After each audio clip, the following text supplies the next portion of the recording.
Hello दोस्तों, क्या हाल चाल है आपके। Myself C Nitin Rajpal, faculty at Rudra education and training hub.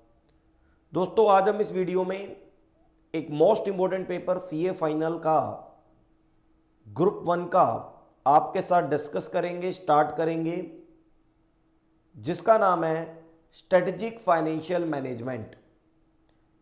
Strategic financial management का जो ग्रुप 1 का पेपर है उसके कंटेंट के बारे में डिस्कस करेंगे, उसके practical applications and examination point of view से जो भी एसएफएम से रिलेटेड बातें हैं वो सारी दोस्तों आज हम इस क्लास में डिस्कस करेंगे, जिससे कि इस वीडियो को देखने के बाद पूरे की पूरे पेपर की जो हमारे इंस्टीट्यूट ने प्रोवाइड किया है एक अंडरस्टैंडिंग आपकी डेवलप हो जाए और आपको ये पता लग जाए कि जो एसएफएम के आगे का रास्ता है उसके अंदर हमें क्या क्या पढ़ना है और किन किन चीज़ों की हमें अपने लेवल पे तैयारी करनी है और क्या क्या चीज़ें एग्जामिनेशन पॉइंट ऑफ व्यू से थियोरटिकल एंड प्रैक्टिकल है, वो सारी बातें दोस्तों हम आज की क्लास में आपके साथ डिस्कस करेंगे। आइए दोस्तों स्टार्ट करते हैं। जैसा कि आपको पता है पेपर का नाम है स्ट्रेटेजिक फाइनेंशियल मैनेजमेंट। पेपर का नाम है दोस्तों स्ट्रेटेजिक फाइनेंशियल मैनेजमेंट। आइए दोस्तों आप मेरे साथ एक एक वर्ड लिखेंगे, जो मैं आपके साथ लिखूंगा आप भी उसे नोट डाउन करें, क्योंकि नोट्स अगर आप प्रिपेयर करते हैं अपने हाथों से तो लास्ट टाइम में रिवीजन करने में, एग्जाम को प्रिपेयर करने में आपको किसी भी तरह की कोई प्रॉब्लम नहीं आएगी। तो आइए, पेपर का नाम है दोस्तों strategic financial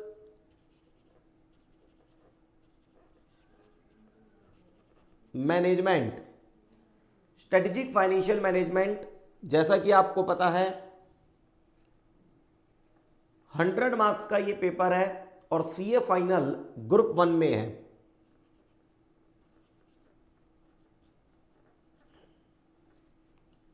CA final group 1 में है दोस्तों और पेपर का नाम है दोस्तों स्ट्रेटेजिक फाइनेंशियल मैनेजमेंट।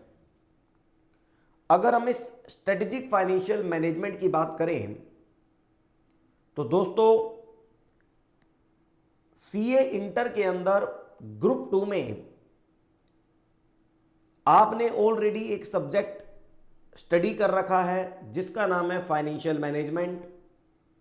तो मैं आपको सबसे पहले यही कहना चाहता हूं कि स्ट्रेटेजिक फाइनेंशियल मैनेजमेंट से ज़्यादा घबराने की, डरने की जरूरत नहीं है, क्योंकि जो फाइनेंशियल मैनेजमेंट आप इंटर में पढ़ के आए हैं बस उसी फाइनेंशियल मैनेजमेंट को फाइनल लेवल पे एडवांस में पढ़ना है। एडवांस लेवल का मतलब कि थोड़ा सा डेप्थ में जाके कंसेप्चुअल प्रैक्टिकल एप्लीकेशन के साथ पढ़ना है। और पढ़ेंगे भी क्यों नहीं यार भाई, सीए फाइनल का मतलब इस लेवल को पार करके हमें क्वालिफाइड चार्टर्ड अकाउंटेंट बनना है। तो ये लास्ट आपकी स्टडी है, तो आपको डिटेल में तो दोस्तों पढ़नी पड़ेगी, लेकिन इतना कहूंगा कि डरने की जरूरत नहीं है। ऑलरेडी आप फाइनेंशियल मैनेजमेंट के बारे में इंटर में पढ़ चुके हैं, बस यहां पर थोड़ा सा एडवांस वर्जन आपको देखने को मिलेगा और मैं आपके साथ हूं 1 to 1 सारी बातें मैं आपके साथ डिस्कस करूंगा, आपको घबराने की जरूरत नहीं है। आइए शुरू करते हैं एसएफएम को। शॉर्ट में हम इसे एसएफएम बोलेंगे दोस्तों। आप इंटर की बातें याद करो कि जो फाइनेंशियल मैनेजमेंट आपने सीए इंटर में डिस्कस किया था, स्टडी किया था, उस पूरे की पूरे फाइनेंशियल मैनेजमेंट के अंदर आपने जितने भी चैप्टर पढ़े होंगे, कैपिटल बजटिंग हो, लीजिंग हो, वर्किंग कैपिटल हो, cash flow statement and all other जो भी आपने चैप्टर पढ़े, लिवरेज, कॉस्ट ऑफ कैपिटल, ये सारे चैप्टर अगर मैं आपको एक ओवरव्यू और समराइज वे में बताऊं पूरे इंटर के एफएम को, तो वहां पर आपने एक इंटर के बेसिक में पढ़ा होगा कि भैया फाइनेंशियल मैनेजमेंट एक ऐसा कोर्स, एक ऐसा सब्जेक्ट है जिसके अंदर जितने भी डिसीजन एक फाइनेंस मैनेजर के द्वारा लिए जाते हैं, जितने भी डिसीजन एक फाइनेंस मैनेजर के द्वारा लिए जाते हैं, या मैं ऐसे कहूं कि इंटर के एफएम में आपके जितने भी चैप्टर हैं, इंटर के एफएम में आपके जितने भी चैप्टर हैं, वो कहीं ना कहीं 3 ही डिसीजन में कवर होंगे। तो आइए दोस्तों, हमारा ये एसएफएम भी 3 वर्ड से मिलके बना है। तो पहले मैं आपको फाइनेंशियल मैनेजमेंट के बारे में ही बताता हूं। तो मैं ये कहना चाहता हूं दोस्तों कि ये जो फाइनेंशियल मैनेजमेंट है, ये वही पुरानी बातें हैं जो आप ऑलरेडी पढ़ चुके हैं, और मैं आपको ये कहना चाहता हूं कि इंटर के फाइनेंशियल मैनेजमेंट में जितनी भी चीजें आपने पढ़ी हैं वो तीन डिसीजन में जाके कवर होती हैं। वो डिसीजन कौन कौन से हैं मैं आपको बताता हूं जी। देखिएगा, नंबर ए, सबसे पहला डिसीजन है जी इन्वेस्टमेंट डिसीजन।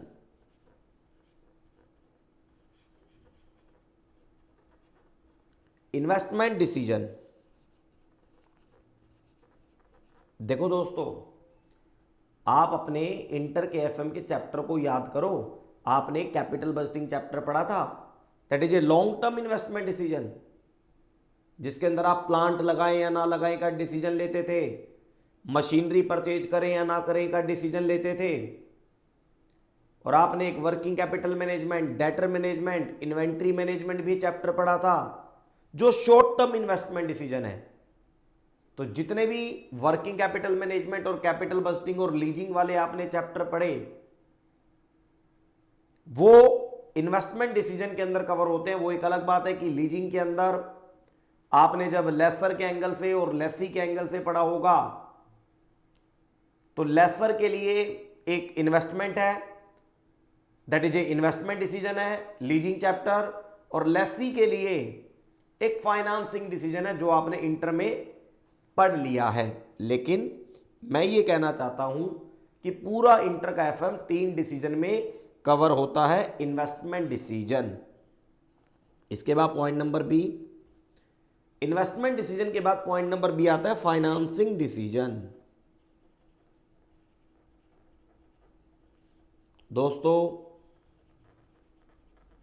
अगर हम बात करें फाइनेंसिंग डिसीजन की, तो इसके अंदर वही सारे चैप्टर कवर होंगे जो कंपनी में फंड लाने के लिए आपकी हेल्प करते हैं। भाई लिवरेज चैप्टर आपने पढ़ा, कॉस्ट ऑफ कैपिटल चैप्टर आपने पढ़ा, सोर्सेज ऑफ फाइनेंस, ये सारे chapter related to financing decision है। ईबीआईटी, ईपीएस एनालिसिस का टॉपिक आपने पढ़ा होगा। और इसके बाद एक सेपरेट आपने पढ़ा होगा जिसका नाम है डिविडेंड डिसीजन। Dividend decision. तो दोस्तों, मैं यही कहना चाहता हूं कि इंटर के अंदर आपने जो भी कुछ पढ़ा है, बस उसी का एडवांस लेवल आपको पढ़ना है। जैसे कि ये जो इन्वेस्टमेंट डिसीजन है, ये आपका सिंपल सा रिलेट करता है selection of asset, selection of investment, that is ए, मैं आपको बताता हूं, selection of asset. Selection of asset का मतलब कि कंपनी के अंदर जितनी भी प्लांट एंड मशीनरी, जितनी भी फिक्स्ड एसेट्स की रिक्वायरमेंट है, वो डिसीजन कैसे लिया जाएगा, वो कहां से परचेज की जाएगी, उसके डिफरेंट टाइप ऑफ जो सोर्सेज हैं उसका एनालिसिस कैसे किया जाएगा, that is a investment decision, where to invest. और फाइनेंसिंग डिसीजन का मतलब that is a sources of fund से रिलेटेड बात करनी है कि भैया कंपनी में पैसा इक्विटी से आएगा, डिवेंचरों से आएगा, या प्रेफरेंस शेयर से आएगा, that is a sources of fund.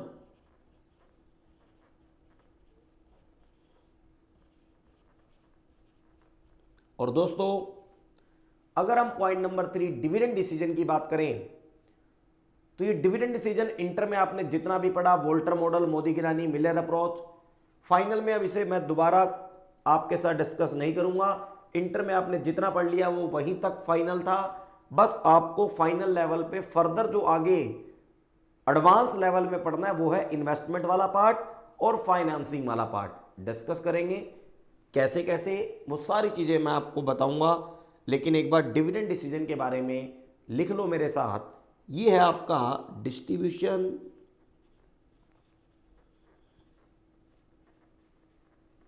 Of profit से रिलेटेड। डिस्ट्रीब्यूशन ऑफ प्रॉफिट से रिलेटेड आपका थर्ड डिसीजन है जिसका नाम है डिविडेंड डिसीजन। तो ये 3 ही डिसीजन में आपका पूरा इंटर का एफएम खत्म होता है। और मैं आपसे अब ये कहूं कि फाइनल के अंदर इस फाइनेंशियल मैनेजमेंट के साथ एक न्यू वर्ड अटैच है जिसका नाम है दोस्तों strategic.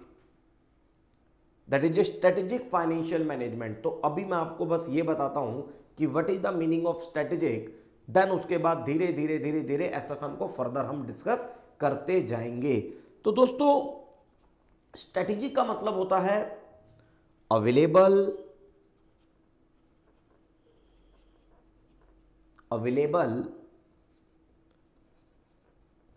Alternative course of action. Available alternative course of action का यह मतलब है कि अगर आप इन्वेस्टमेंट डिसीजन लेने जाएंगे या इन्वेस्टमेंट डिसीजन करेंगे, जैसे फॉर एग्जांपल आपको कोई प्लांट एंड मशीनरी परचेज करनी है, that is a investment decision. अब भैया प्लांट एंड मशीनरी के लिए मेरे पास बहुत सारे ऑप्शन हैं। सप्लायर ए अवेलेबल है, सप्लायर बी अवेलेबल है, सप्लायर सी अवेलेबल है, या लीजिंग का ऑप्शन भी अवेलेबल है। तो बात यह आती है कि प्लांट एंड मशीनरी को मैं परचेज करूं या ना करूं, देन उसके बाद जो प्रोजेक्ट हम लगाने जा रहे हैं उससे जो इनफ्लो आएंगे उसकी एनपीवी क्या होगी। तो ये जितने भी डिसीजन है दोस्तों कहलाएंगे इन्वेस्टमेंट डिसीजन। लेकिन इन्वेस्टमेंट करते समय आपके पास जब more than one alternative available होंगे तो वो मोर देन वन अल्टरनेटिव जो अवेलेबल होंगे वही आपके लिए एक न्यू पॉइंट क्रिएट करेगा जिसका नाम है स्ट्रेटेजिक फाइनेंशियल मैनेजमेंट। ऐसे ही फाइनेंसिंग में जब आप फंड रेट करने जाएंगे तो इक्विटी भी होगा, डेप्ट भी होगा, और उस समय आपको ये डिसाइड करना होगा कि which sources of fund is beneficial for company point of view. तो उसके लिए आपको बहुत सारी बातें देखनी होंगी, उसकी कॉस्ट देखनी होगी, उसके रिस्क वाला पार्ट देखना होगा, and all other terms and condition जो होंगी वो आपको डिसाइड करनी होंगी। That is a strategic financing decision, strategic financial management. और डिविडेंड को तो आपको दोबारा पढ़ना ही नहीं है। और एक बात और बताता हूं, ये जो स्ट्रेटेजिक फाइनेंशियल मैनेजमेंट है दोस्तों, इसके अंदर जो पर्सन डिसीजन लेता है, दैट इज ए फंड को मैनेज करता है, वो है फाइनेंस मैनेजर। और मैं ये कहना चाहता हूं दोस्तों कि ये स्ट्रेटेजिक फाइनेंशियल मैनेजमेंट का प्रैक्टिकल एप्लीकेशन इतना ज्यादा है कि हर एक चैप्टर अरबों करोड़ों की मार्केट है। अभी मैं आपको बताऊंगा, टेंशन ना लें। तो इसके अंदर एक फाइनेंस मैनेजर जब मार्केट में स्ट्रेटेजिक फाइनेंशियल नॉलेज को, स्ट्रेटेजिक फाइनेंशियल मैनेजमेंट की नॉलेज को अप्लाई करता है तो उसका स्कोप बहुत ज्यादा है। वो मैं आपको एक छोटे से एग्जांपल से प्रूफ भी करके दिखाता हूं। देखो दोस्तों, आपको पता है बैलेंस शीट की 2 साइड होती हैं, 2 हाथ होते हैं, एक का नाम एसेट साइड, एक का नाम लायबिलिटी साइड। एसेट साइड में सारी की सारी कंपनी की एसेट होती हैं, लेकिन एक बात बता देता हूं, एसेट जब भी कोई परचेज होके आती है तो अकाउंटेंट तो बस एक एंट्री पास कर देता है, भैया asset account debit to bank. लेकिन उस एसेट को कंपनी में लाने से पहले एक डिसीजन लिया गया है जिसका नाम है इन्वेस्टमेंट डिसीजन, जो फाइनेंस मैनेजर ने लिया है। तो मैं ये कहना चाहता हूं दोस्तों कि ये जो फाइनेंस का काम है ये बाकी सब कामों से सबसे बड़ा काम है, चाहे वो टैक्सेशन हो, चाहे वो अकाउंटिंग हो, क्योंकि फाइनेंस ही सारे बिजनेस का फ्लो है, सारे बिजनेस का बेस है, वहीं से सारी अर्निंग और वहीं से सारी आप कॉस्ट मैनेज कर पाएंगे। तो आइए मैं आपको एक बार अकाउंट के पॉइंट ऑफ व्यू से भी बताता हूं। जो ये इन्वेस्टमेंट डिसीजन होता है ये है रिलेटेड टू एसेट साइड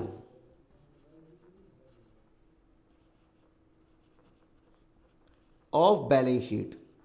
दोस्तों जो बैलेंस शीट की एसेट साइड है वहां पर एक फाइनेंस मैनेजर का डिसीजन शामिल है, फाइनेंस मैनेजर की मेहनत शामिल है, that is a investment decision. और ये जो सोर्सेज ऑफ फंड वाली पॉइंट है जी, ये मैं आपको बताता हूं related to liability side of balance sheet. Related to liability side of balance sheet दोस्तों, क्योंकि बैलेंस शीट की लायबिलिटी साइड में जितना भी इक्विटी है, प्रेफरेंस है, डिवेंचर है, बॉन्ड है, वो कंपनी में आए, आपको अकाउंटेंट ने एंट्री पास कर दी, लेकिन उसके पीछे एक डिसीजन शामिल है जिसका नाम है क्या? फाइनेंसिंग डिसीजन, जो फाइनेंस मैनेजर एंड फाइनेंस की नॉलेज रखने वाले पर्सन के द्वारा लिया गया है। और डिस्ट्रीब्यूशन ऑफ प्रॉफिट का मतलब भाई प्रॉफिट कंपनी का कहां से पता लगता है? प्रॉफिट एंड लॉस अकाउंट से। तो ये related to profit and loss account of company.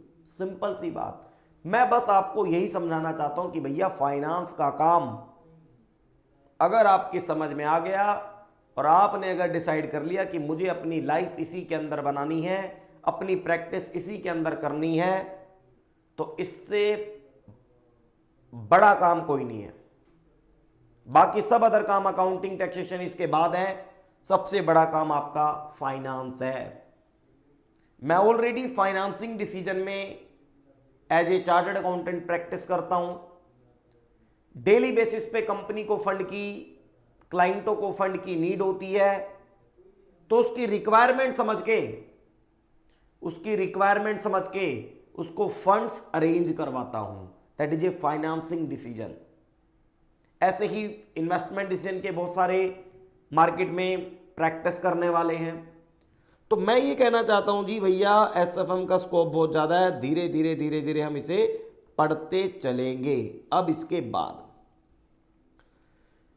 कि सर एफएम के अंदर, स्ट्रेटेजिक फाइनेंशियल मैनेजमेंट के अंदर, फाइनेंशियल मैनेजमेंट की इन्वेस्टमेंट और फाइनेंसिंग वाली बातें तो आपको फाइनल लेवल में पढ़नी ही पढ़नी है। तो सर इसके बाद और क्या पढ़ना है जी? आइए बात सुनेंगे मेरी ध्यान से। और आपने देखा होगा, जैसे कि पॉइंट नंबर 1 अगर हम आपको मैं लिखवाऊं, बेसिक से शुरू करते हैं। सबसे पहले फाइनेंशियल मैनेजमेंट का मतलब ही आपको लिखवाते हैं।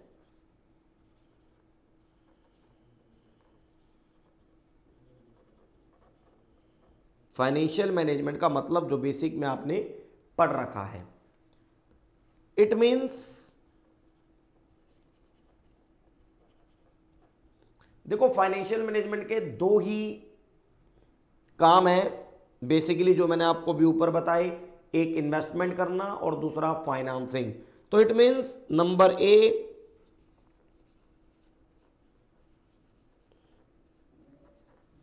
Investment of funds in a project investment of funds in a project, और केवल प्रोजेक्ट में पैसा ही नहीं लगाना है, इन्वेस्ट ही नहीं करना है, ऐसे प्रोजेक्ट में लगाना है where ROI, return on investment, where return on investment is maximum, जहां पर रिटर्न ऑन इन्वेस्टमेंट क्या हो भाई, मैक्सिमम हो, देन इसके बाद इन्वेस्टमेंट हो जाएगी। Then sourcing of finance, sources of funds, भाई एक तो फाइनेंशियल मैनेजमेंट का मतलब it means investment of funds in a project where maximum return can be obtain, या वेयर ROI इज क्या, maximum, where return on investment is maximum. और number 2 sources of funds at lower cost of capital. और कहता है जो आप fund source करेंगे, जो भी आप फंड कंपनी में लेके आएंगे, उनकी कॉस्ट कम से कम होगी, उनकी कॉस्ट कम से कम होगी, क्योंकि भैया ज़्यादा कमाई करेंगे, कम पे करेंगे, तभी तो कंपनी में आपका प्रॉफिट होगा, तभी तो कंपनी में आपकी कुछ वैल्यू एडिशन होगा। तो ये आपको देखना है। तो यहीं से एक वैल्यू एडिशन निकल के आता है दोस्तों, वैल्यू एडिशन, सिंपल सी बात है, रिटर्न ऑन इन्वेस्टमेंट माइनस कर दो cost of capital, return on investment में से माइनस कर दो cost of capital, that is a value addition, कि आपने इन्वेस्टमेंट करके, बिजनेस करके कितनी फर्दर वैल्यू जनरेट की है, ये आपको देखना है। ये तो हो गया जी वही इंटर का basic point, that is a financial management. इसके अंदर 3 डिसीजन होते हैं जो मैंने आपको ऑलरेडी बता दिया, लेकिन हमें ये इन्वेस्टमेंट और फाइनेंसिंग डिसीजन एडवांस और स्ट्रेटेजिक लेवल पे तो पढ़ना ही पढ़ना है, लेकिन इसके साथ दोस्तों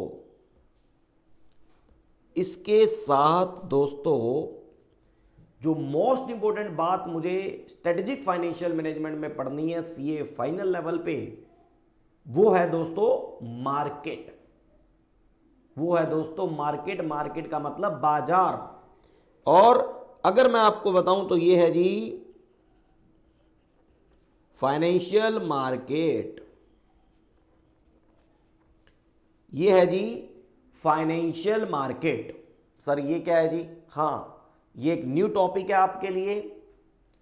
इंटर में आपने इसके बारे में थोड़ा बहुत थ्योरी में पढ़ा है, लेकिन अब यहां पर ईच एंड एवरी मार्केट में डिटेल में प्रैक्टिकल लेवल पे और थियोरेटिकल लेवल पे दोनों ही मुझे पढ़ना है। अब ये फाइनेंशियल मार्केट क्या है जी? मेरी बात सुनो। आप दिन भर में जूनियर सीनियर से डिस्कस करते हुए, बात करते हुए आपको सुनने को मिलता होगा कि शेयर मार्केट आज 500 पॉइंट डाउन पे बंद हुई या 1000 पॉइंट अप पे बंद हुई।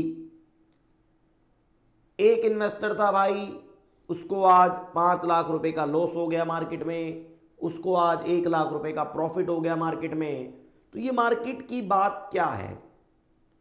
तो मुझे अपने स्ट्रेटेजिक फाइनेंशियल मैनेजमेंट में इंटर के इन्वेस्टमेंट और फाइनेंसिंग डिसीजन के एडवांस लेवल के अलावा साथ में कुछ प्रैक्टिकल लाइफ की फाइनेंस मार्केट के बारे में पढ़ना है, फाइनेंस बाजार के बारे में पढ़ना है। That is a financial market जिसे हम बोलते हैं।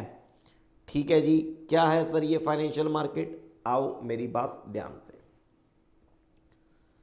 कहता है जी फाइनेंशियल मार्केट का मतलब, पहले मैं आपको डेफिनेशन लिखवाता हूं, फिर धीरे धीरे आपको समझाऊंगा। फाइनेंशियल मार्केट कहता है इट मीन्स ए प्लेस। देखो दोस्तों मेरी बात समझना, मार्केट को हिंदी में कहते हैं बाजार, और मार्केट को हिंदी में कहते हैं बाजार, और बाजार का मतलब कोई ऐसी जगह जहां पर किसी प्रोडक्ट के बहुत सारे बायर एंड सेलर क्या होंगे, अवेलेबल होंगे, और वो उस प्रोडक्ट को सेल एंड परचेज करेंगे, दैट इज ए मार्केट। अब जैसे वेजिटेबल मार्केट होती है, भाई वेजिटेबल मार्केट में आप गए, आपने पैसे दिए, वेजिटेबल परचेज की। ऐसे ही computer market and all other market जो भी आप रियल लाइफ में देखते हैं, सेम उसी तरीके से फाइनेंस में भी एक मार्केट होती है जिसका नाम है फाइनेंशियल मार्केट। फाइनेंशियल मार्केट एक बिग टर्म है, फर्दर जब मैं इसके सब पार्ट करूंगा तो आपको फिर आपकी डेली बेसिस पे दिखने वाली मार्केट आपको दिखेगी जिसका नाम है शेयर मार्केट। तो क्या है, मेरी बात सुनेंगे ध्यान से। पॉइंट नंबर 2, जब मैं बात कर रहा हूं जी फाइनेंशियल मार्केट, तो इसकी डेफिनेशन लिखेंगे, it means a place where, जैसे कि हर मार्केट का कोई ना कोई प्रोडक्ट होता है, उसी तरीके से फाइनेंशियल मार्केट में जो प्रोडक्ट होता है उसका नाम होता है फाइनेंशियल मार्केट इंस्ट्रूमेंट, उसका नाम होता है फाइनेंशियल मार्केट इंस्ट्रूमेंट। तो it means a place where, it means a place where financial market instrument, it means a place where financial market instrument, और अगर मैं आपसे बात करूं इंस्ट्रूमेंट्स की, that is a financial market instruments की, तो आप अभी यही समझेंगे कि ये फाइनेंशियल मार्केट का प्रोडक्ट है। इक्विटी शेयर से आप इसे फर्दर एग्जांपल लेके आगे कैरी कर सकते हैं। तो it means a place where equity shares या financial market instruments are created, are created, created का मतलब इन्हें क्रिएट किया जाता है, बनाया जाता है, and traded, and traded by market intermediary।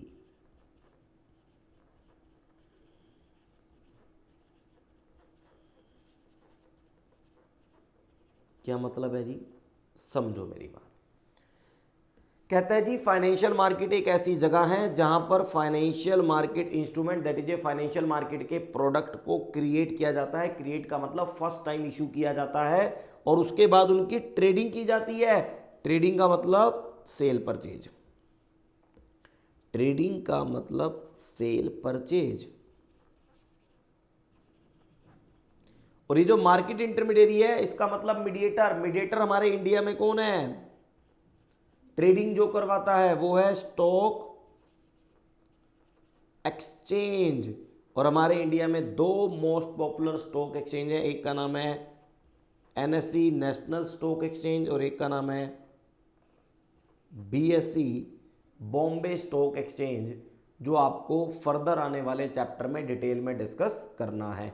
लेकिन अभी तक बस आप ये समझें कि फाइनेंशियल मार्केट एक ऐसी जगह है जहां पर फाइनेंशियल मार्केट इंस्ट्रूमेंट को क्रिएट करना भी कवर है और उन्हें ट्रेड करना भी कवर है, उनकी सेल और परचेज करना भी कवर है bye market intermediary, that is a financial market. और दोस्तों अगर मैं इस क्रिएटेड को आपको बताऊं, क्रिएटेड का मतलब फर्स्ट टाइम शेयर इशू कर रहा, और ट्रेडेड का मतलब फर्दर उनकी ट्रेडिंग करना। जैसे कि इस क्रिएटेड और ट्रेडेड को फर्दर मैं अगर आपको टेक्निकल लैंग्वेज में कुछ समझाना चाहूं, वैसे तो हम डिटेल में जब अब चैप्टर पढ़ेंगे मार्केट का तो वहां पर हम डिटेल में बताएंगे, एक प्राइमरी मार्केट होती है, एक सेकेंडरी। तो यहां पर बस एक बार आप समझ लें कि ये जो क्रिएटेड वर्ड है, क्रिएटेड का मतलब सिंपल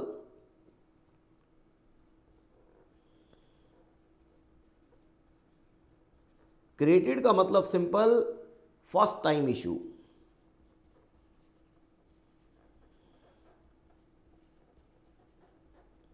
जिसे आप आईपीओ भी बोलते हैं, इनिशियल पब्लिक ऑफर,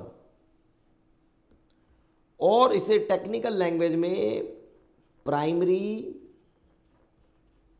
मार्केट बोला जाता है। इसे क्या बोला जाता है दोस्तों, primary market that is A created first time issue. अच्छा जी, इसके अंदर कैसे होता है, तो मैं आपको थोड़ा सा हिंट देता हूं समझाने के लिए।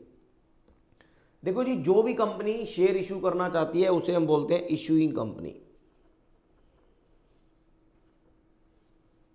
आपने शेयर कैपिटल का चैप्टर कंपनी लो या कंपनी अकाउंट में पढ़ा होगा कि कोई भी कंपनी अगर शेयर इशू करना चाहती है तो सबसे पहले वो एप्लीकेशन मनी, अलॉटमेंट मनी, इस तरह का कॉन्सेप्ट लॉन्च करती है और एक प्रोस्पेक्टस इशू करती है। उस प्रोस्पेक्टस में वो कंपनी ये बताती है कि हम जो शेयर इशू करने जा रहे हैं वो शेयर किस डेट पे इशू होंगे, और अगर कोई इन्वेस्टर या पब्लिक हमारी कंपनी के शेयर परचेज करना चाहता है तो उसे एक पर्टिकुलर बैंक में जाके एप्लीकेशन फॉर्म लेके एप्लीकेशन मनी वहां पर डिपॉजिट करवाना होगा। और जो बैंक इस काम के लिए ऑथराइज होता है उसे टेक्निकल लैंग्वेज में बोला जाता है कलेक्टिंग बैंकर।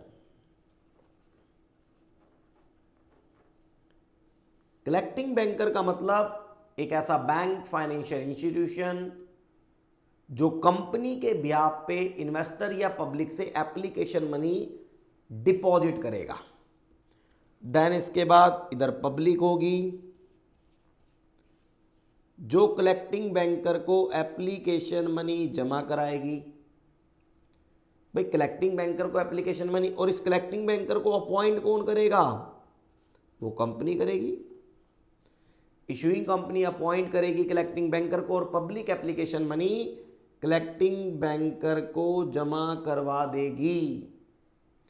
और then as per the provision of company law ये इशूइंग कंपनी पब्लिक को अलॉटमेंट, प्रोराटा, जो भी आपने वहां पे पढ़ रखा है, अलॉटमेंट ऑफ शेयर कर देगी।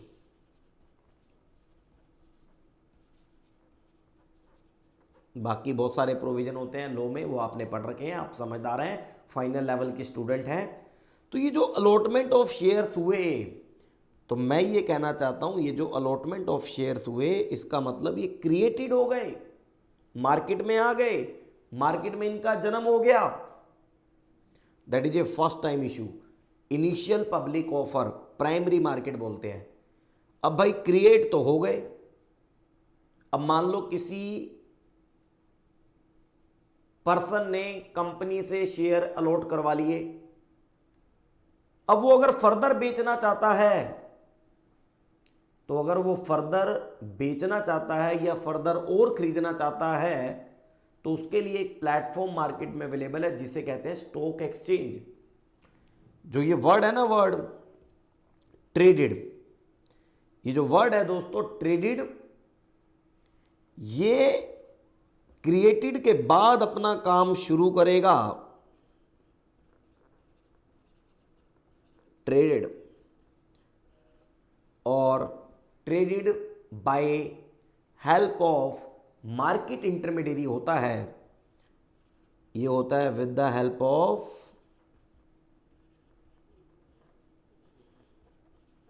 मार्केट इंटरमीडिएरी का मतलब स्टॉक एक्सचेंज।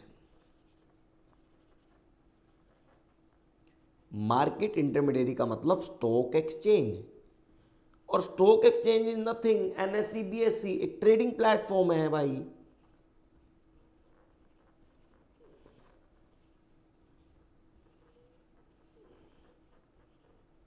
ट्रेडिंग प्लेटफॉर्म का मतलब जहां पर फर्दर कोई भी इन्वेस्टर किसी भी कंपनी के शेयर खरीद सकता है और ऑलरेडी खरीद रखे हैं तो उसे बेच सकता है। दिस इज कॉल्ड ट्रेडेड, और इसे टेक्निकल लैंग्वेज में हम सेकेंडरी मार्केट कहते हैं।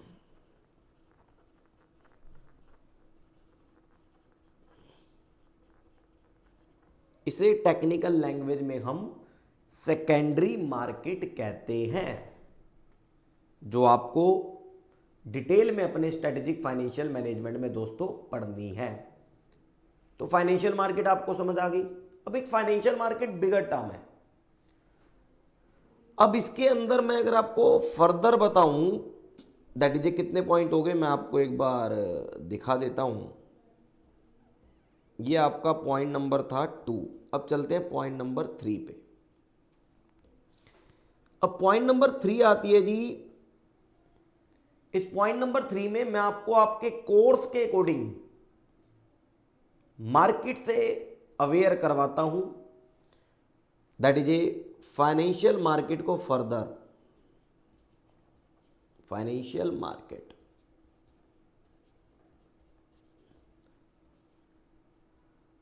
As per concept.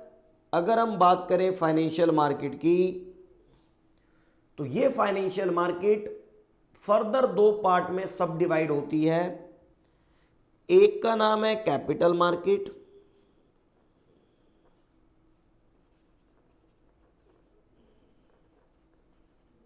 और दूसरे का नाम है जी मनी मार्केट।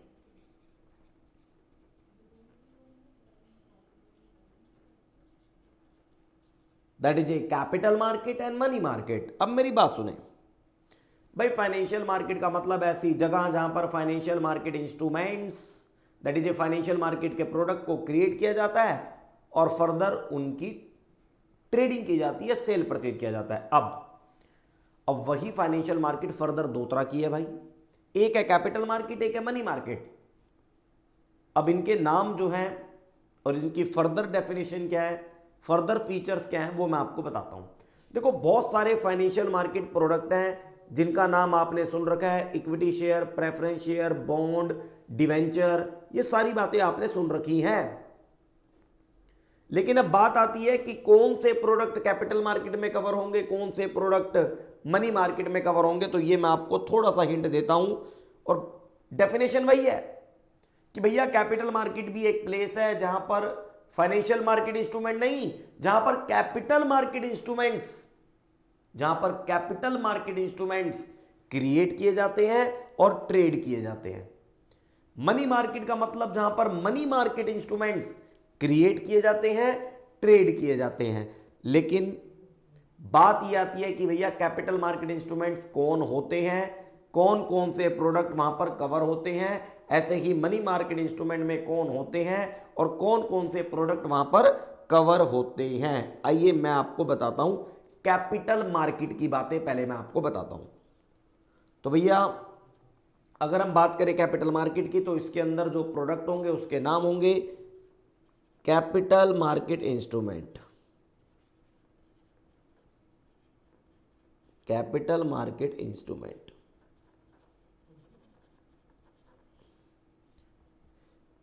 और मनी मार्केट में जो प्रोडक्ट होंगे दोस्तों, उसके भी नाम होंगे money market instrument, money market instrument.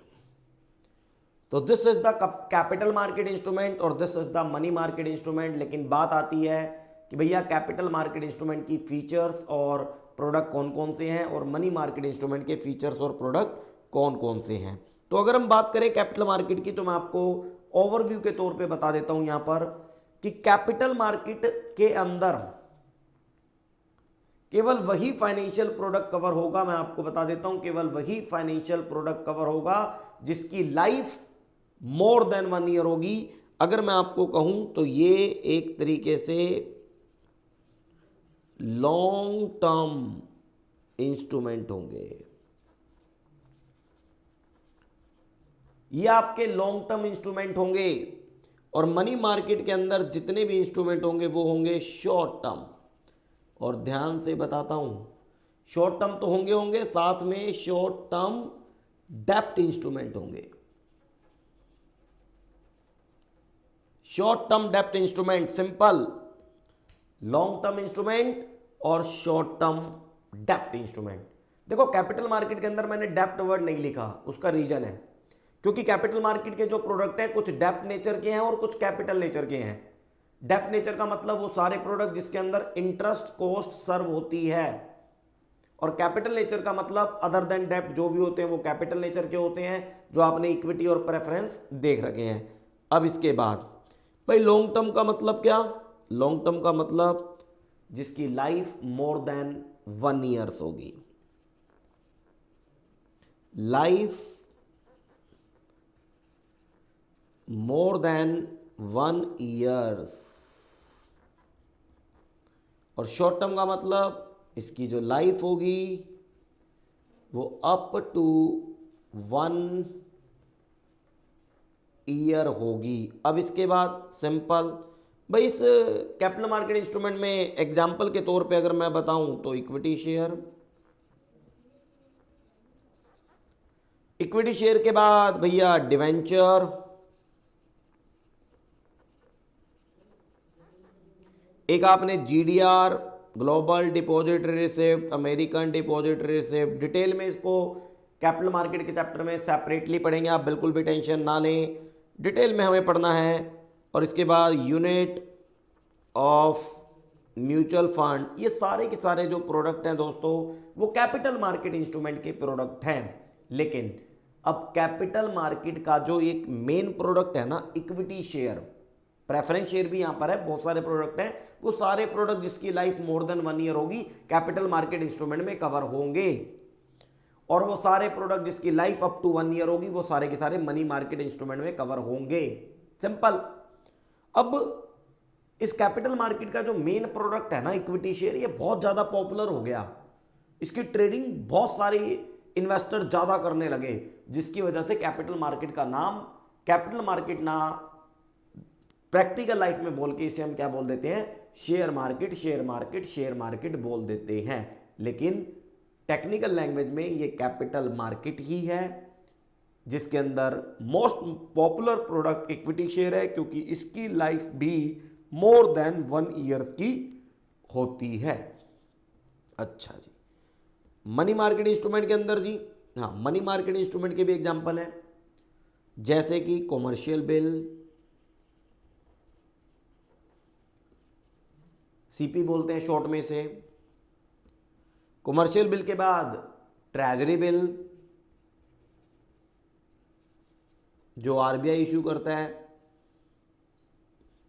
T bill जिसे हम बोलते हैं, और एक कॉल मनी, ये एक दो बैंकों के बीच में शॉर्ट टर्म डेप्ट ट्रांजैक्शन है, नोटिस मनी।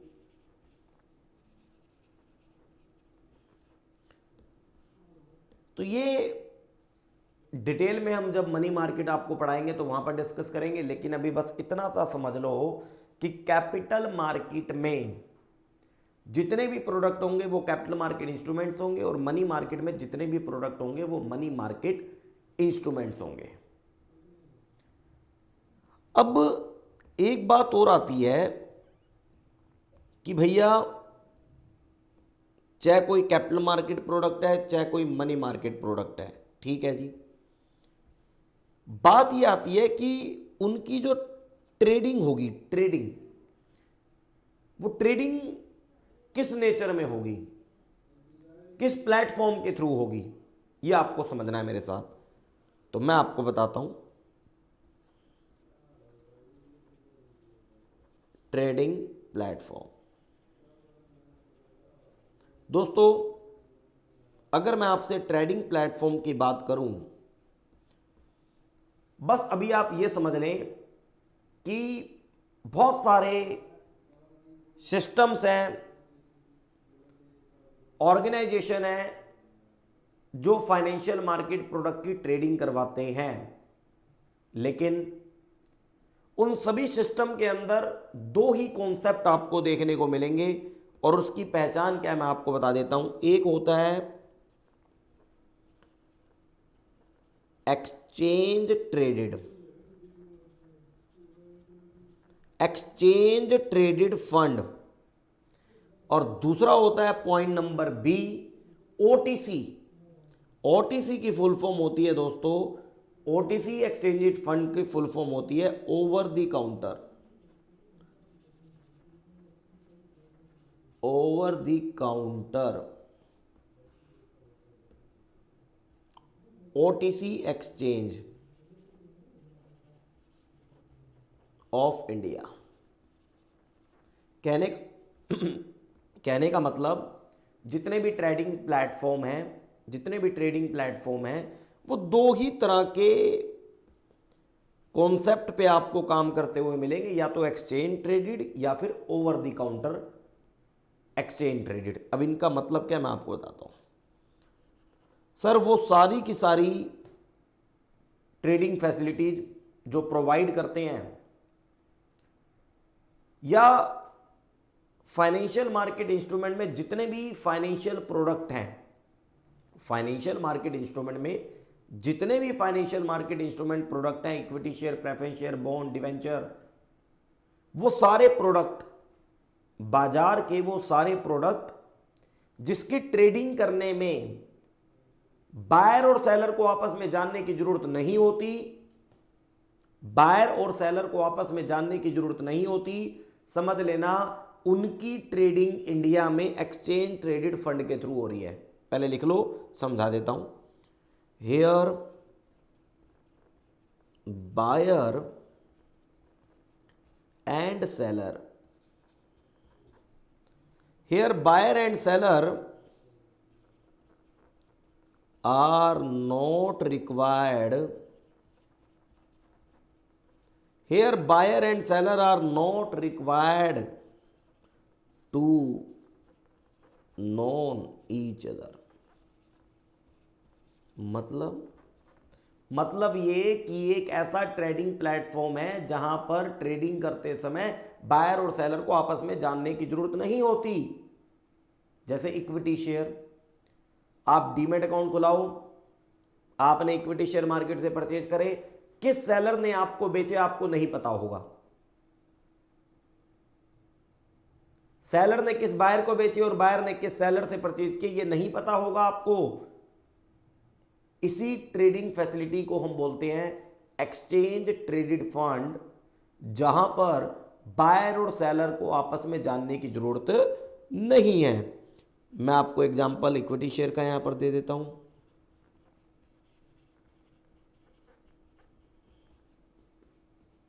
इक्विटी शेयर्स, और एक मार्केट और होती है डेरिवेटिव मार्केट, जिसे FNO मार्केट बोलते हैं, फ्यूचर एंड ऑप्शन। वो भी पूरी की पूरी मार्केट डेरिवेटिव मार्केट, वो भी पूरी की पूरी मार्केट एक्सचेंज ट्रेडेड फंड के थ्रू ट्रेड होती है। Speculation market, legal speculation market देखेंगे जब डेरिवेटिव मार्केट का सेपरेट चैप्टर पढ़ेंगे। और OTC, नाम ही क्लियर है भैया, over the counter. Over the counter का मतलब काउंटर के एक तरफ एक पार्टी बैठी होगी, काउंटर के दूसरे तरफ दूसरी पार्टी बैठी होगी, देन जाके डील होगी, देन जाके ट्रेडिंग होगी, देन जाके सेल और परचेज होगा। कैसे बताता हूं। Over the counter exchange of India, here buyer and seller, here buyer and seller are required to know each other. कहने का मतलब वो सारे फाइनेंशियल मार्केट इंस्ट्रूमेंट जहां पर डील करते समय, जहां पर ट्रेडिंग करते समय बायर और सेलर को आपस में जानने की जरूरत होती है, समझ लेना वो ट्रेडिंग, वो deal OTC exchange of India के थ्रू हो रही है। OTC एक्सचेंज ऑफ इंडिया के थ्रू हो रही है। That is a buyer and seller are required to know each other. अगर मैं आपको एग्जांपल दूं, जो ये मनी मार्केट है, मनी मार्केट वो OTC एक्सचेंज ऑफ इंडिया के थ्रू ट्रेड होती है, क्योंकि एक बैंक जिस दूसरे बैंक से कुछ शॉर्ट टर्म के लिए फंड लेगा उसी को ही वापस करेगा। ऐसे ही अगर मैं बात करूं फॉरेन एक्सचेंज की डिलीवरी मार्केट, जैसे आपने कहीं से इंपोर्ट किया, आपको डॉलर परचेज करना है, तो जिस फॉरेक्स डीलर से आप डॉलर बाय कर रहे होंगे, अगर कोई प्रॉब्लम आती है आपको कॉन्टैक्ट भी वहीं करना होगा, फॉरेक्स मार्केट। और वैसे अगर फॉरेक्स मार्केट में करेंसी के ऊपर भी derivative market, FNO market available है, वो एक अलग चीज है, लेकिन मैं आपको डिलीवरी की बात बताता हूं, तो ये आपको फॉरेक्स मार्केट भी समझनी पड़ेगी। तो आप टेंशन बिल्कुल ना लें, एक एक करके जब डिटेल में डिस्कस करेंगे तब आपको समझ आएगा कि यस, डेरिवेटिव विद फॉरेक्स का क्या यूज है, कि वो एक्सचेंज ट्रेडेड फंड के थ्रू या ओटीसी। लेकिन अभी इतना समझ लो, वो सारे प्रोडक्ट जिसके अंदर बायर सेलर को जानने की जरूरत होती है ओटीसी के थ्रू ट्रेड होंगे, और जहां पर बायर सेलर को जानने की जरूरत नहीं होती वो दोस्तों एक्सचेंज ट्रेडेड फंड के थ्रू ट्रेड होंगे। तो कहने का मतलब पूरे स्ट्रेटेजिक फाइनेंशियल मैनेजमेंट के अंदर जो आपका इंस्टीट्यूट के द्वारा प्रोवाइड किया गया सिलेबस है, उसके अंदर दो ही बातें पढ़नी है दोस्तों, मैं आपको फिर बता रहा हूं। एक, नंबर 1 फाइनेंशियल मैनेजमेंट का इन्वेस्टमेंट और फाइनेंसिंग डिसीजन एडवांस लेवल पे, और दूसरा फाइनेंशियल मार्केट्स। दूसरा फाइनेंशियल मार्केट्स क्या है, आइए मैं आपको जरा आपको इंस्टीट्यूट का जो भी सिलेबस है वो भी दिखाता हूं। पॉइंट नंबर है जी मेरा 5th, point number 5th, SFM syllabus बहुत डिटेल में डिस्कस करेंगे।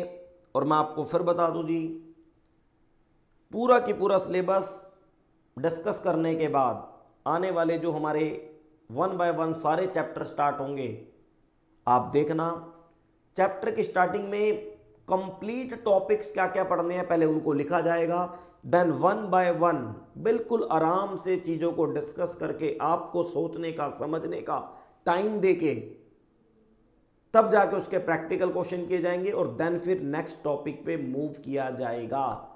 कहने का मतलब दोस्तों, सीए फाइनल में ये जो अब आप स्टडी कर रहे हैं ये लास्ट स्टडी है। एग्जाम पास हुए, सीए बने, प्रैक्टिकल लाइफ में पैसा कमाना शुरू कर दो।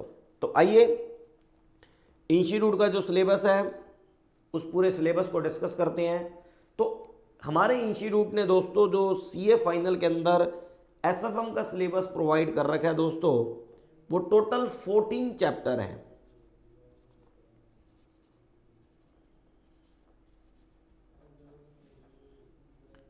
टोटल 14 चैप्टर्स हैं दोस्तों, मैं आपको एक एक करके सारे पढ़ाता हूं जी।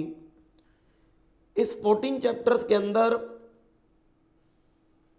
देखो जी, ये प्रोफेशनल एग्जाम है जिसके अंदर कौन सा चैप्टर इंपॉर्टेंट है, कौन सा चैप्टर इंपॉर्टेंट नहीं है, ये सारी बातें करना बेकार है।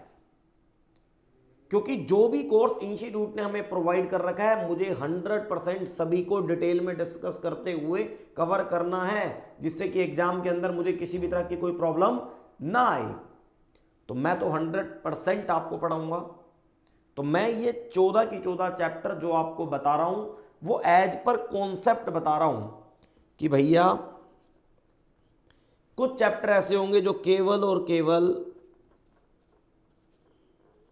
थियोटिकल होंगे, जिसके अंदर प्योर थ्योरी आपको बस समझनी है, और मैं सारी की सारी चीजें आपको हैंड रिटन नोट्स और each and every theory discuss करते हुए आपके साथ चलेंगे, क्योंकि हम थ्योरी को भी छोड़ने वाले नहीं हैं।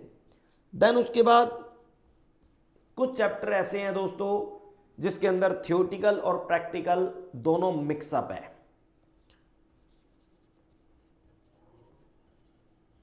थियोटिकल एंड प्रैक्टिकल मिक्स है।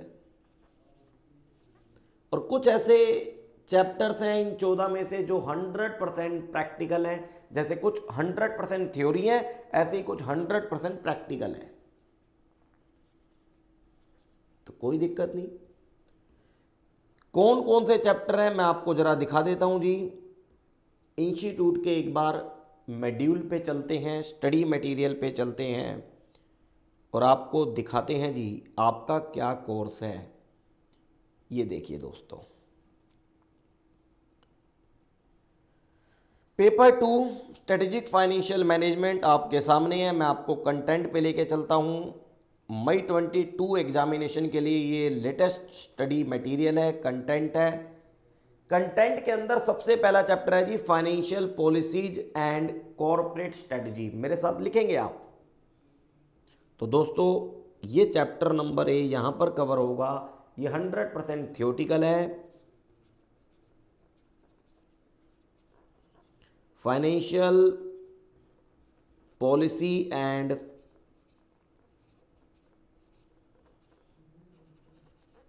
कॉरपोरेट स्ट्रेटजी, ठीक है जी। 100% थियोटिकल चैप्टर, आपको घबराने की बिल्कुल जरूरत नहीं। जब हम डिस्कस करेंगे तो one by line study material की ईच एंड एवरीथिंग आपके साथ डिस्कस की जाएगी। इसके बाद सेकंड चैप्टर है जी रिस्क मैनेजमेंट। दोस्तों ये जो रिस्क मैनेजमेंट चैप्टर है ये प्रैक्टिकल और थियोटिकल मिक्स चैप्टर है। रिस्क मैनेजमेंट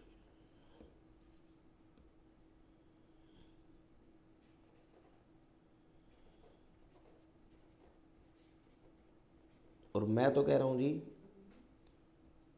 हमें कोई भी चैप्टर हो 100% कवर करना है, चाहे वो थियोटिकल हो चाहे वो प्रैक्टिकल हो, सब कुछ कवर करना है जी। इसके बाद जी थर्ड चैप्टर आपका सिक्योरिटी एनालिसिस। ये भी आपका थियोटिकल और प्रैक्टिकल मिक्स है। सिक्योरिटी एनालिसिस, ठीक है जी। इसके बाद आपका जो फोर्थ चैप्टर है सिक्योरिटी वैल्यूएशन, ये आपका 100% प्रैक्टिकल है।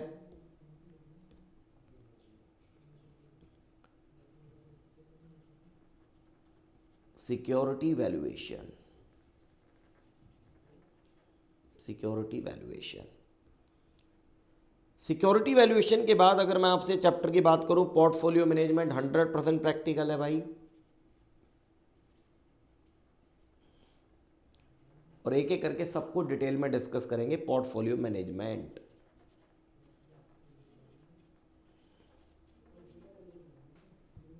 पोर्टफोलियो मैनेजमेंट के बाद जो आपका नेक्स्ट चैप्टर है चैप्टर नंबर 6 सिक्योरिटाइजेशन। ये आपका 100% थ्योरी चैप्टर है जी, जो मेरे साथ आपको डिस्कस करना है इधर। सिक्योरिटाइजेशन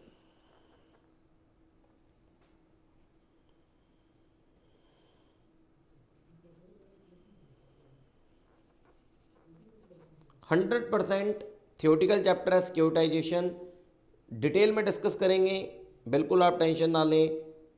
म्यूचुअल फंड प्रैक्टिकल में ही आप इसे कवर करें, लेकिन एक दो छोटे छोटे टॉपिक हैं जो प्रैक्टिकल थ्योरी आ जाती है, लेकिन हम सब पढ़ेंगे, आप बिल्कुल टेंशन ना लें। लेकिन अभी आप इसे प्रैक्टिकल में ही रखें।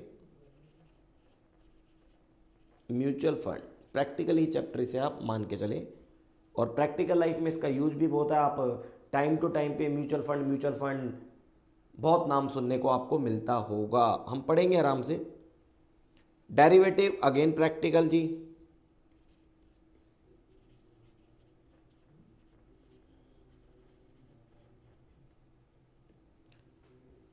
Forex again practical.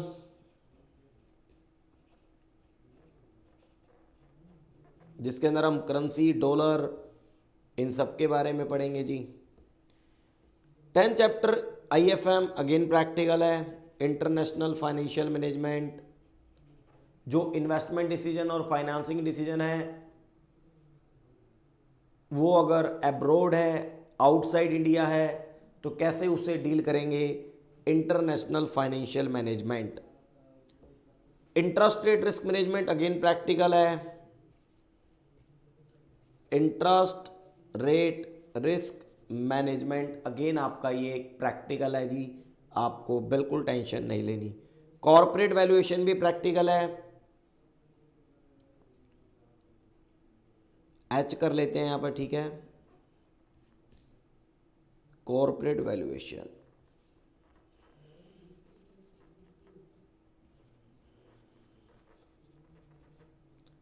इसके बाद जो चैप्टर नंबर 13 है मर्जर एक्विजिशन, आई थिंक वो भी प्रैक्टिकल है जी आपका, यस। मर्जर एंड एक्विजिशन लिख लो जी, एक बार चैप्टर तो पता लगे हमें कौन कौन से हैं। मर्जर एंड एक्विजिशन, ठीक है। और लास्ट है जी 100% थ्योरी के साथ स्टार्टअप फाइनेंस।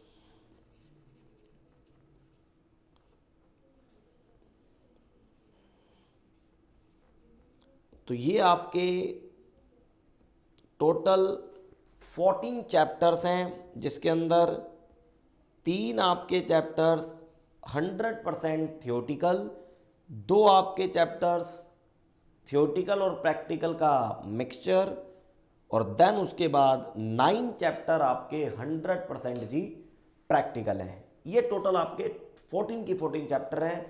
तो हम इन पूरे की पूरे 14 चैप्टर को दोस्तों बड़े डिटेल में आपके साथ डिस्कस करेंगे। स्टडी मटेरियल का एक एक क्वेश्चन आपके साथ सॉल्व करेंगे। पास्ट 5 से 10 सालों में जो भी एग्जाम में क्वेश्चन आए हुए हैं related to new course, old course, वो हम सब की सब यहाँ कवर करेंगे। और टाइम टू टाइम पे जो इंस्टीट्यूट के द्वारा revision test paper, mock test paper provide किए जाते हैं, वो भी आपसे हम बात करेंगे। आपको बिल्कुल भी घबराने की ज़रूरत नहीं है। लेकिन एक बात आपको ज़रूर मेंटेन करनी है कि फाइनल लेवल का मतलब लास्ट लेवल ऑफ स्टडी है। तो इतना मन लगा के आप पढ़ो कि एक बारी में आपका एग्ज़ाम क्वालिफाई होए। और मैं आपको अपने बारे में बता दूं दोस्तों, 2011 में मैंने सीए क्वालिफाई किया था और फर्स्ट अटेम्प्ट में ही क्वालिफाई किया था, चाहे वो मेरा सीए फाउंडेशन हो या इंटर हो या फाइनल हो दोस्तों। रीज़न उसका यही था कि जितना भी स्टडी कंटेंट हमें इंस्टीट्यूट के द्वारा प्रोवाइड किया हुआ है, जितना भी स्टडी मटेरियल, जो भी टॉपिक इंस्टीट्यूट के द्वारा प्रोवाइड किए हुए हैं, एक एक टॉपिक को इंस्टीट्यूट के अकॉर्डिंग पढ़ के जाना, ना किसी को ज़्यादा इंपॉर्टेंट ना किसी को कम इंपॉर्टेंट, 100% सभी टॉपिक स्टडी करके एग्जाम में प्रिपेयर होके जाना। यही एक सबसे बेस्ट स्ट्रेटजी है। क्योंकि जो ये एजुकेशन है, जो ये पढ़ाई है, इसका कोई भी अल्टरनेटिव नहीं है दोस्तों। जब तक आप खुद पढ़ाई नहीं करेंगे तब तक ये एजुकेशन आपको एग्ज़ाम पास नहीं कराएगी, तब तक ये एजुकेशन आपकी मनी को अर्न करने में हेल्प नहीं करेगी। एजुकेशन को अगर आपको सीखना है, अगर आपको शिक्षा ग्रहण करनी है, तो आपको खुद लगना पड़ेगा, खुद पढ़ना पड़ेगा। और मैं आपका दोस्त फर्दर मिलूंगा एक नेक्स्ट वीडियो में इन 14 के 14 चैप्टर को आपके साथ डिस्कस करने के लिए 1 बाय 1 और मोस्ट डिटेल में। और मैं आपको गारंटी देता हूं कि जिस चैप्टर को मैं आपके साथ खत्म करूंगा उस दिन मैं स्टडी मटेरियल का एक एक पेज आपके सामने रख दूंगा, एक एक लाइन आपके सामने रख दूंगा और आपको कंपेयर कराऊंगा कि हाँ दोस्तों, क्या कोई ऐसी लाइन है जो छूट गई है हमारी क्लासेज में, जो हमने कवर नहीं की। वो हम बात करेंगे जब हम पर्टिकुलर चैप्टर आपके साथ डिस्कस करेंगे 1 बाय 1। और मैं आपका दोस्त नितिन राजपाल, तब तक के लिए tata, bye bye, thank you.